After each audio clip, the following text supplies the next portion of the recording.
하나님이 기뻐하시는 생명의 길, 이런 제목으로 함께 말씀을 나누도록 하겠습니다. 우리 인생은 매일마다 갈림길에 서서 시작하고 있습니다. 어떤 길을 선택하고 어떤 발걸음을 내딛느냐에 따라서 그날의 목적지가 생각보다 많이 달라집니다. 그리고 궁극적으로는 그런 날마다의 인생의 우리의 선택이 쌓이고 쌓여서 우리 인생의 종착지가 결정되기도 합니다. 눈앞에 보이는 죄는 아닌데 내가 선택한 나를 위한 편안한 길, 아니면 나는 좀 불편하고 힘들고 고통스러워도 영원한 목적지를 바라보면서 선택한 길, 이런 길들이 계속해서 나뉘는 것입니다. 그 중에서도 하나님이 기뻐하시는 생명의 길은 무엇인가 라는 것을 오늘 말씀을 통해서 보려고 하는 것이죠. 19절 말씀은 우리의 행동이 가져올 궁극적인 결말을 보여주고 있습니다.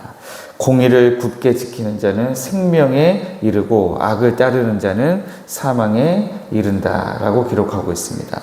또 20절 말씀은 우리의 마음을 향한 하나님의 반응을 보여주고 있는데요. 마음이 굽은 자는 여호와께 미움을 받아도 행위가 온전한 자는 그의 기뻐하심을 받느니라 그랬습니다. 그러니까 우리의 마음이 굽어 있느냐, 우리의 행위가 온전하냐에 따라서 하나님의 반응이 완전히 달라지는 것이죠.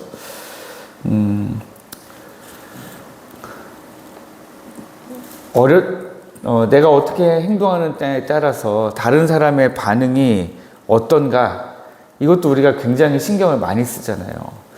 제가 이렇게 행동했을 때 이 사람은 좋아하지만 저 사람은 안 좋아한다. 그럼 또 이렇게 바꿔보고 저렇게 바꿔보고 해가지고 결국은 모두가 다 기뻐할 만한 행동으로 내 행동을 바꿔간다는 거예요. 사람들은 누구나 다 그렇습니다. 또 그보다 또 어떤 분들은 자기에게 맞추도록 오히려 좀 만들어 가시는 분들도 있어요. 그런 리더십 유형을 나누면 4가지 유형으로 나눌 때 그런 유형이 나옵니다. 모든 사람이 다 자기를 따라오게 만드는 리더십 유형이 있고, 사람들에게 어떻게든 자기를 맞춰가는 유형이 있고요. 또 그 중간에 유형들이 또 있습니다. 사람도 그런데 우리가 하나님을 생각할 때 하나님이 내가 한 이 마음과 이 먹은 내 마음과 내 행동을 기뻐하실지 안 기뻐하실지 하나님의 반응에 당연히 우리는 신경을 쓰게 되어 있죠. 그러나 우리는 생각보다 하나님이 눈에 보이지 않기 때문에 잘 신경을 못 쓰는 게 더 많다라고 하는 거예요. 그래서 우리가 이 2가지를 별개로 생각합니다. 19절에 나온 말씀과 20절에 나온 말씀을 별개로 생각해서요. 마음은 좀 굽어 있어도 행동만 잘하면 괜찮겠지 라고 생각한다든지, 아니면 행동은 내가 지금 이럴 수밖에 없지만 내 마음만은 하나님이 아실 거야 라고 한다든지, 우리가 그렇게 착각하기도 한다는 거예요. 2가지는 사실 같이 가야 되는 것인데, 같은 뿌리와 줄기로 이루어져 있는 것인데도 불구하고 우리는 완전히 다를 수도 있다, 이렇게 생각한다는 것입니다. 그러나 오늘 말씀에는 분명히 말하고 있습니다. 우리의 마음과 행동, 그리고 그에 따른 하나님의 평가와 우리의 최종적인 결말이 다 하나로 연결되어 있다라고 말씀하고 있는 겁니다. 그렇다면 어떻게 해야 사망이 아닌 생명의 길, 하나님께 미움을 받는 것이 아닌 기쁨이 되는 길을 걸어갈 수 있는가 하는 것입니다. 20절 말씀에 마음의 중심을 하나님께 맞춰야 한다라고 말씀하고 있습니다. 하나님은 우리의 외적인 종교 행위가 아니라 우리의 중심을 보시는 분입니다. 우리가 다 잘 알고 있는 이야기죠. 사무엘 선지자가 2세의 아들들 중에서 한 명을 골라서 기름 부어서 왕으로 이제 삼아줘야 되는데, 이 첫째 아들부터 쭉 보니까 이거 키도 크고 너무 멋져 보이는 거예요. 너무 괜찮아 보이는 사람들이 계속 나오는데도 불구하고 하나님이 계속 말씀하시잖아요. 나는 겉모습을 보지 않고 그 사람의 중심을 본다. 물론 그렇다고 해서 그때에 그 다윗의 형들이 다 겉모습은 그럴듯한데 속모습은 다 엉망진창인 그런 사람들은 아니었을 겁니다. 다윗이 그 누구보다도 하나님께 그 마음이 향해 있는 사람이었기 때문에 하나님께서 다윗의 중심을 보시고 다윗이 얼마나 하나님을 의지해서 곰과 사자를 물리치고 있는지를 알으셨기 때문에 그를 선택하셨을 것입니다.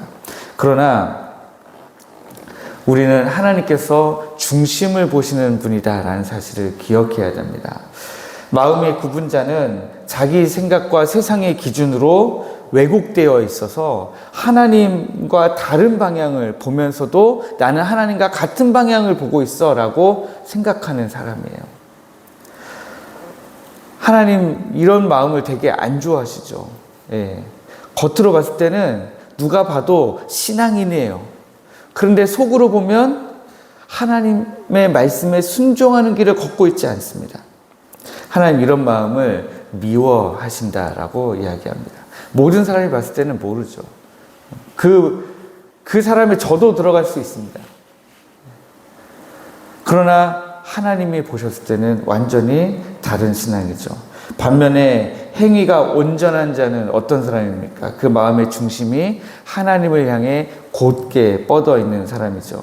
하나님은 그 마음의 방향과 삶의 태도를 더 기뻐하십니다. 그래서 생명의 길은 우리의 마음을 매일같이 하나님의 말씀 앞에 비추어 곧게 펴는 데서 시작하는 거죠.